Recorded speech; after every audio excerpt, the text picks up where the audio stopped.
Assalamualaikum warahmatullahi wabarakatuh. Perkenalkan, nama saya Muhammad Afrizal Firmansyah, NIM 53020220077. Di sini saya akan sedikit menjelaskan tentang corak penafsiran fikih atau fikih. Sebelum kita membahas tentang corak penafsiran fikih atau fikih, kita perlu tahu dulu makna dari corak tafsir. Corak tafsir ini terdiri dari dua kata, yaitu corak dan tafsir. Corak merupakan berasal dari bahasa Arab, yaitu kata alwan yang merupakan bentuk jamak dari bentuk plural dari kata launun yang berarti warna. Sehingga corak ini dapat dikatakan sebagai warna yang membedakan antara sesuatu dengan sesuatu yang lain. Dalam Kamus Besar Bahasa Indonesia, corak itu bisa bermakna suatu warna atau gambaran. Seperti contoh ketika corak pada batik ataupun pada pakaian-pakaian.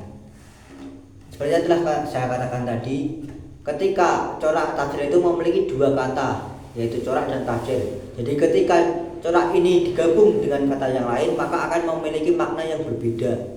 Seperti ketika corak dibangun dengan kata bangunan, maka dia akan memiliki makna bahwa bentuk bangunan tersebut.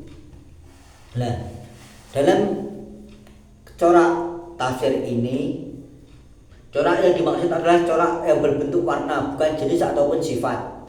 Sehingga ketika digabung dengan kata tafsir yang memiliki arti makna membuka takbir secara bahasa, sedangkan makna tafsir secara istilah yaitu kajian tentang hukum-hukum hikmah yang membahas tentang ayat Al-Quran, baik secara menyeluruh maupun secara sesuai tema yang ingin dibahas. Jadi ketika kita membahas corak tafsir, maka kita membahas tentang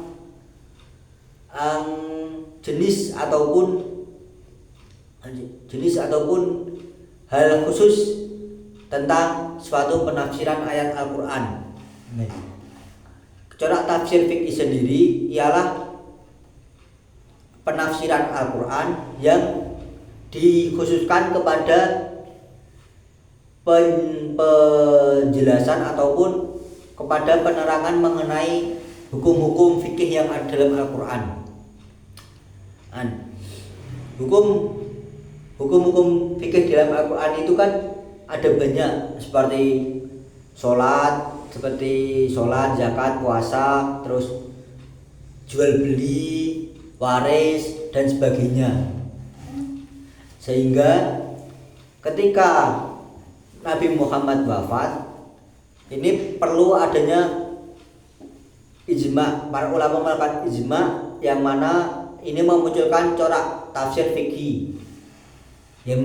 Ketika pada zaman Nabi, seperti yang kita sendiri ketahui, ketika ada perbedaan hukum, maka para sahabat akan bertanya langsung kepada Rasulullah. Sedangkan ketika Rasulullah sudah wafat, maka para sahabat harus melakukan ijma untuk menetapkan suatu hukum. Landasan suatu hukum itu didasarkan pada ayat Al-Quran, sehingga muncullah tadi corak tafsir fikih untuk lebih mudah memahami makna dari Al-Quran tersebut secara lebih terkhusus, tidak menyeluruh.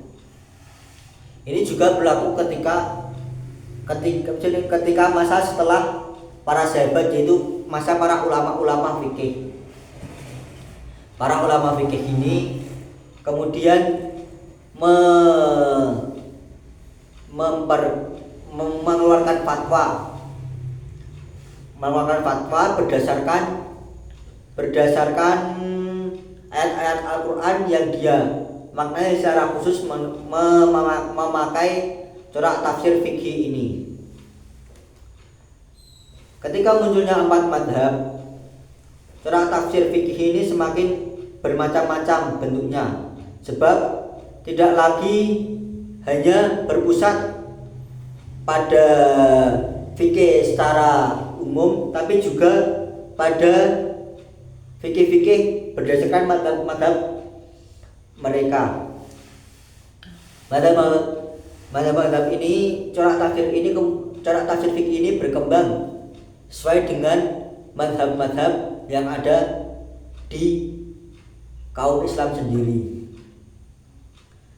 Karena karakteristik dari corak tafsir fikih ini antara lain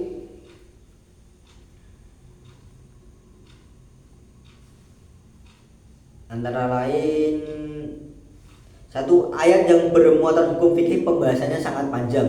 Kemudian sebagian kitab tafsir yang bercorak fikih ini ditulis untuk mendukung pendapat mazhab yang telah ada.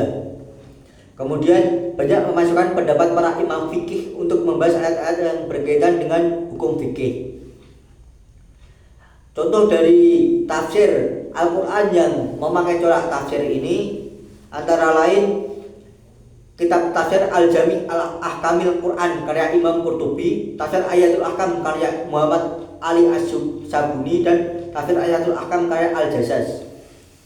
Jadi secara mudah corak tafsir fikih ini ialah penafsiran Al-Quran yang memakai hal khusus, yaitu hanya membahas tentang fikih yang dalam Al-Quran, bukan membahas hal-hal yang lain bukan membahas hal yang lebih umum seperti lugawi, ilmi dan sebagainya, tapi hanya dikhususkan untuk membahas hukum-hukum fikih yang ada dalam Al-Quran. Mungkin cukup sekian dari saya, kurang lebihnya mohon maaf. Wassalamualaikum warahmatullahi wabarakatuh.